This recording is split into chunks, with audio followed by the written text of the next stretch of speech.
펀들입니다. 비주얼 브리핑 펀펀 강의 29강을 시작하겠습니다. 오늘 제목은 거래 정지는 어떤 경우에 되나요? 거래 정지되면 굉장히 당혹스럽고 왜 되는지 참 좀 의아해하고 그렇잖아요. 그래서 정확하게 어떤 경우에 거래 정지가 되는지 먼저 전체 종목 매매 거래 중단이라는 게 있어요. 그래서 그 개념하고는 조금 먼저 비교해서 알아둬야 될 것 같은데요. 요거는 제가 설명을 드렸던 얘기입니다. 옛날에 서킷 브레이커하고 사이드카하고 설명드렸는데 이 중에서 사이드카는 그냥 그 매매 호가 효력만 정지하는 거고 서킷 브레이커가 현물, 선물 그쪽 부분을 전 종목을 그 매매를 중단시키는 거예요. 그래서 정지는 아니고 매매 중단인데 요 경우에는 그 서킷 브레이크가 전체적인 종목에 대해서 중단의 의미를 갖는 그런 제도다. 그래서 요거는 거래 개별 종목 정지하는 거랑 조금 구분이 된다. 요거를 먼저 알고 계시고요. 그 다음에 이제 개별 종목 거래 정지인데요. 요거는 정지입니다. 정지인데 이거는 규정에 따라서 하는 거기 때문에 규정을 보면 돼요. 규정은 투자자 보호와 시장 관리를 필요하다고 인정하는 경우에 특정 종목의 매매 거래를 일시적으로 정지할 수 있다. 이렇게 해가지고 규정에 나온 대로 그렇게 KRX 한국거래소에서 시행을 하고 있는데요. 그 뒤에는 굉장히 길어요. 그래가지고 이렇게 너무 복잡한 거를 좀 정리해서 보도록 하겠습니다.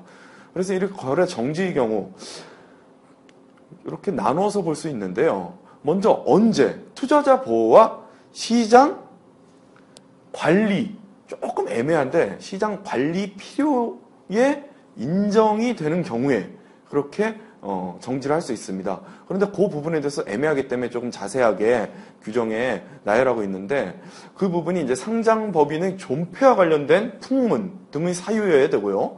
주가 및 거래량이 급변하거나 또는 급변이 예상되는 그런 종목이어야 합니다. 그래서 그렇게 좀 구체적으로 얘기를 하는데 일예로 어음 또는 수표, 부도 발생이나 은행과 거래 정지, 금지, 영업활동 전부 또는 일부의 정지 이런 경우에 이제 그런 때에 정지를 바랄 수 있다. 그렇게 하고요. 어떻게 하냐면요. 방법은 특정 종목의 매매 거래를 정지시키는데 그것도 항구적인 게 아니고 일시적으로 정지시킬 수 있습니다. 그러면은 좀 더 자세히 알아볼게요. 요렇게 정지했을 경우에 어떻게 정지 사유를 캐치할 수 있냐, 알아낼 수 있냐. 그러기 위해서는 뭔가 발표하는 기업의 내용을 알아야 되는데 먼저 공시제도에서는 직접 공시라는 게 있어요. 그래서 기업이 자발적으로 계속 공시를 하면 돼요. 이거는 그냥 일반한테 우리 기업이 어떻다. 그래서 계속 공시를 하고 있습니다. 기업이. 그래서 그 기업 내용을 보고선 그 KRX에서 정지를 할 수가 있고요. 간접 공시라고 해서 기업이 KRX에다가 얘기를 하면 KRX가 일반에 간접적으로 그러니까 받아서 토스해주는 그런 식의 공시가 있습니다. 그러나 요즘에는 직접 공시가 너무 발달되어 있기 때문에 간접 공시는 거의 유야무야되어 있는 상태고요. 그냥 기업에서 직접적으로 다 공시하고 있는 그런 상황입니다. 그래서 근데 간접 공시 같은 경우에는 이제 거의 사라졌고 직접 공시를 하는데 직접 공시라고 해서 나쁜 내용이 결국 우리가 파악을 해야 되는 부분인데 기업에서 그거를 자발적으로 막 할까요? 꼭 그렇지만은 않거든요. 거의 그렇지 않죠. 그래서 공시에는 정기 공시라고 해가지고 기업이 자발적으로 계속 공시하는 그런 내용이 있는 반면에 기타 공시 외에 조회 공시라고 해서 이러한 공시 내용 외에 조회 공시는 바로 증권거래소가 기업한테 이런 내용이 뭐냐고 물어볼 수가 있어요. 그래서 상장법인 기업 내용에 대해 사실 여부, 그러니까 기업이 스스로 밝히는 거 외에 KRX 거래소에서 파악을 해서 이거는 진짜 너네들이 밝혀줘야 된다 이렇게 얘기해서 요구하는 경우에도 직접 공시를 통해서 기업에서 공시를 하게 되는 제도가 바로 조회 공시라는 건데요. 이게 정지에 대해서는 실질적인 내용이라고 볼 수 있죠. 왜냐하면은 아까 말씀드린 것처럼 나쁜 내용은 기업들이 스스로 공시하지 않기 때문에요. 그래서 이렇게 증권거래소가 기업 내용의 사실 여부를 요구하는 때에는 기업이 직접 공시하게 되어 있습니다. 그런데 직접 공시 사항에는 이렇게 조회 공시 사항에는 직접 하는 내용 외에 모든 것이 거의 다 들어가요. 풍문이나 보도 내용. 그런 게 모두 포함되기 때문에 다 물어볼 수 있다는 거 이렇게 참고적으로 알고 계시면 되고요. 요거는 요구를 하면 바로 1일 내에 직접 기업이 공시를 해야 됩니다.